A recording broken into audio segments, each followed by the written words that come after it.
सबको जय मसीह की। आज मैं आप सबको एक ऐसी गवाही बताऊंगी जिसके बताने पर आप सबको विश्वास हो जाएगा कि परमेश्वर है और वो 100% काम करता है, और आज से आप प्रभु की महिमा करनी शुरू कर दोगे। मैं आपको गवाही बताती हूँ। मेरे एक आंटी है जो विश्वास में है काफ़ी सालों से, और वो पूरी तरह से परमेश्वर पर ही निर्भर रहकर अपने जीवन को यापन कर रहे हैं, क्योंकि वो कोई काम नहीं करते। उनके पति ने उन्हें कई सालों पहले ही छोड़ दिया था और उन्होंने परमेश्वर पर निर्भर रहकर ही अपने बच्चों का पालन पोषण करा, और आज भी वो परमेश्वर पर निर्भर रहकर ही कर रहे हैं।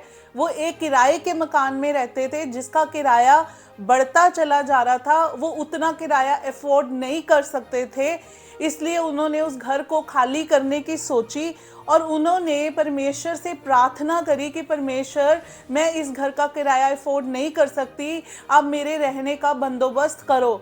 और उनकी प्रार्थना का उत्तर परमेश्वर ने ऐसे दिया कि एक उनके ही संपर्क में विश्वासी परिवार जो थे, जो कुछ समय से ही प्रभु में जिन्होंने विश्वास करा था पिछले 2-3 सालों से ही, उन्होंने आकर अपना घर उन्हें देने के लिए ऑफर करा। उन्होंने बात करी कि हमारा जो घर है उस घर को किराएदार को खाली करवाकर, रेनोवेट करवाकर, पेंट करवाकर हम आपको दे देंगे अगर आपकी इच्छा है। पर आंटी उस घर में जाना नहीं चाहती थी, क्योंकि वो घर उनके बच्चों के कॉलेज से बहुत दूर पड़ता था, तो इसलिए उन्होंने मजबूरी में हाँ बोल दी उस घर के लिए।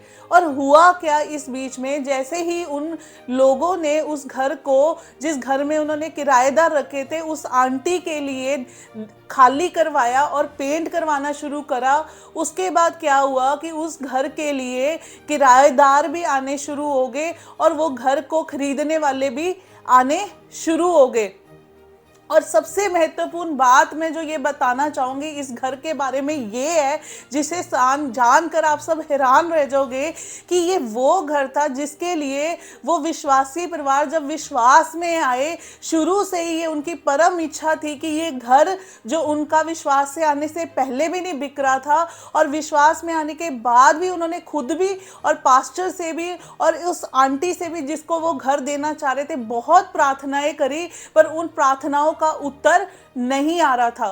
तो उन प्रार्थनाओं का उत्तर कैसे आया ये मैं आपको बताना चाहूंगी। जैसे ही उन्होंने वो घर देने के लिए अपने मन को खोला कि हम ये घर, क्योंकि वो उस घर में खुद तो रह नहीं रहे थे, उन्होंने बहुत देर कोशिश करी कि इस घर को हम बेचते हैं, मतलब ये बिक जाए, पर वो नहीं बिका। तो उन्होंने एक नया घर खरीद लिया और उस घर को किराए पे दे दिया, और आंटी के लिए वो किराएदारों को उन्होंने स्पेशली खाली करवाया, उस आंटी के लिए जो जरूरतमंद थी, और ऊपर से पेंट भी करवाया। देखो कितना बड़ा दिल उन लोगों का।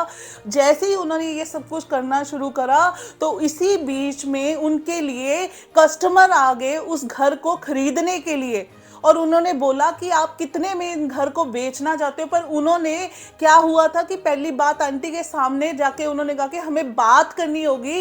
पहले उन्होंने फिर आंटी से जाके बात करी जिसको वो घर किराए पे देना चाहते थे। उन्होंने कहा कि ऐसे उस घर का कस्टमर आ गया खरीदारी के लिए। तो आंटी ने क्या करा, आंटी ने उन्हें बोला कि आप इस घर को बेच दो, क्योंकि इसके लिए तो हम बहुत समय से प्रार्थनाएं कर रहे हैं। तो उन्होंने आंटी की बात को मानकर उस घर को बेच दिया, और आंटी का भी परमेश्वर ने रहने का बंदोबस्त किया।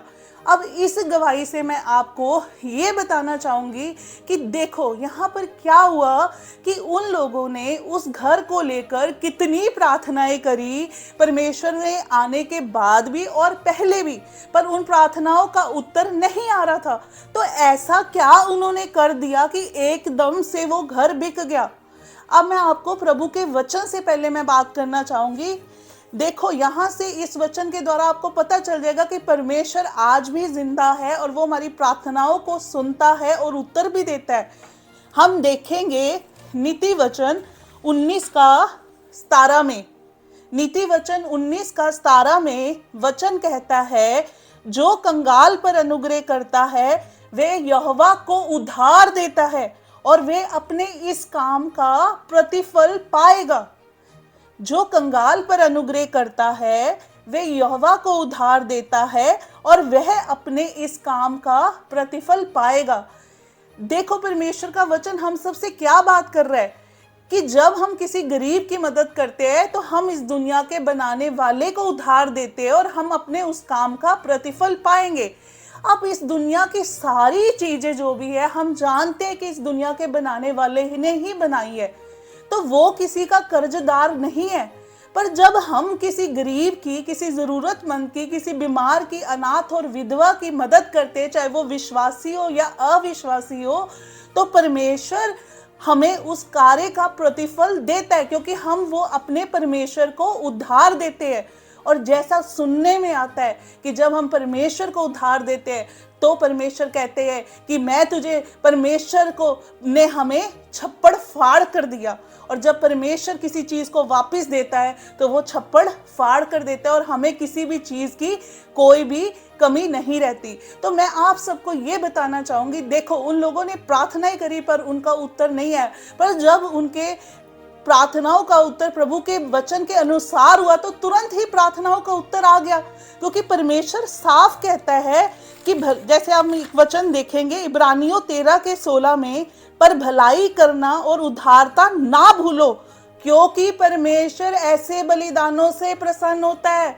भलाई करना और उदारता ना भूलो, परमेश्वर ऐसे बलिदानों से प्रसन्न होता है। हाँ, हमें उपवास रखना है, हमें प्रार्थना करनी है, हमें संगति करनी है, पर परमेश्वर यहाँ पे कह रहा है कि हमें भलाई करना और उदारता नहीं भूलनी, क्योंकि परमेश्वर ऐसे बलिदानों से प्रसन्न होता है। अब उन लोगों ने भी जब एक ऐसी औरत के लिए अपने घर को खोला तो परमेश्वर ने उनकी उन प्रार्थनाओं का उत्तर दे दिया जो पिछले काफी सालों से नहीं आ रही थी।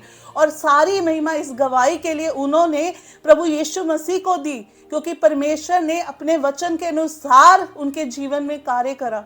तो आज मैं आपको ये कहना चाहूंगी कि हम जो लोग हैं, हमारे आसपास कितने ऐसे लोग हैं जो कंगाल है, जिन पर हमारी दृष्टि नहीं जाती। हम कलीसिया जाते हैं, हम प्रार्थना करते हैं, हम उपवास करते हैं, हम अपना दसवांश देते हैं, पर हमारी जो जिम्मेवारी अपने समाज के उन गरीब लोगों के लिए जो आत्मिक रीति से कंगाल है, जो शारीरिक रीति से कंगाल है, जो भौतिक रीति से कंगाल है, क्या हम उनके प्रति अपनी जिम्मेवारियों को निभा रहे हैं? हमारे परमेश्वर ने पुराने नियम से लेकर नए नियम तक हर बार ये बात बोली कि हमें गरीबों की मदद करनी चाहिए। क्या हम उस जिम्मेवारी को अपनी पूरी कर रहे हैं? ये हमें अंदर देखना है। हम अपनी प्रार्थनाओं के स्वार्थ में इतना ज्यादा गुम हो चुके हैं, हम नहीं देख पा रहे कि हमारे जीवन में कुछ लोग आसपास ऐसे हैं जो पूर्ण रीति से हम लोगों की मदद पर निर्भर है।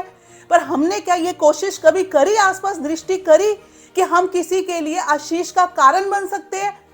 आज मैं आपको बताना चाहूंगी, बहुत से लोग ये कहते हैं कि हमारे पास पैसा नहीं है, हम किसी की क्या मदद करें।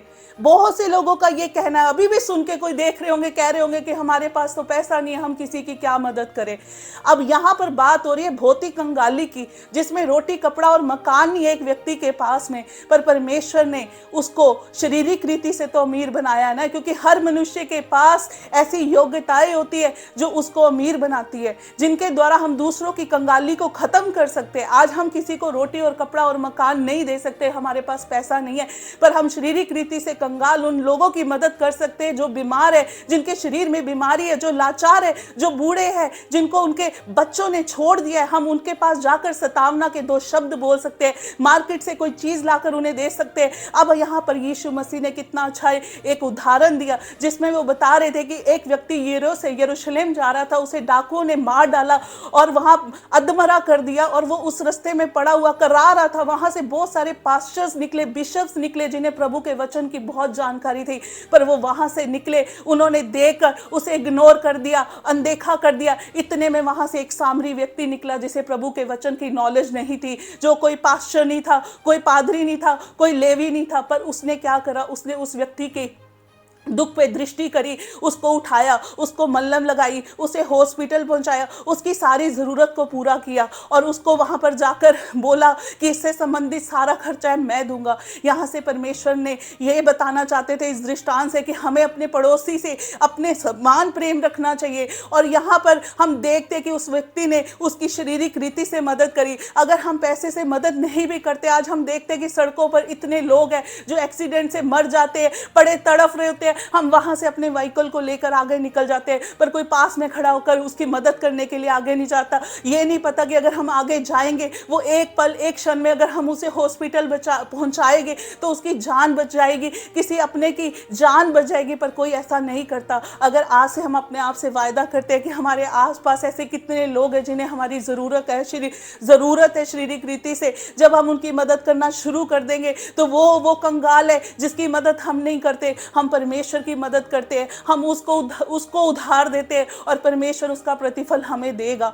हम देखते हैं आत्मिक रीति से लोग कितने कंगाल है। आपके पास आज यीशु का नाम है, पर बहुत सारे ऐसे लोग हैं जो टूटे हुए, जो अपनी जिंदगियों को खत्म करना चाहते हैं, पर आपको प्रभु के द्वारा दिया गया वो उद्धार, अगर आप वो वचन जाकर जो जीवित है, जो प्रबल है, जो दो धारी तलवार से चोखा है, अगर आज आप जाकर उस वचन को उस व्यक्ति को बताते हो तो उस व्यक्ति की जान को आप बचा सकते हो, उसकी उस आत्मिक कंगाली को खत्म कर सकते हो। क्योंकि जो व्यक्ति यीशु के नाम को नहीं जानता वो आत्मा में मरा हुआ है। आप जब आज उसके पास जाकर वचन को सुनाते हो, वो वचन से जीवन को पाता है, तो आप उसकी आत्मिक कंगाली को खत्म करते हो। ये वो जरिया है जिसके द्वारा आप कई लोगों के जीवन में खुशियों को लेकर आ सकते हो, शांति को लेकर आ सकते हो, बरकत को लेकर आ सकते हो, क्योंकि यीशु के नाम में सब कुछ हमें मिलता है। हालेलुया। और कई लोग ऐसे हैं जो विश्वास में आने के बाद भी आत्मिक रीति से कमजोर है। अगर आज आपके पास प्रभु का वचन है तो आप उसे प्रभु के वचन में मजबूत करके उसकी आत्मिक कंगाली को खत्म कर सकते हो। हालेलुया।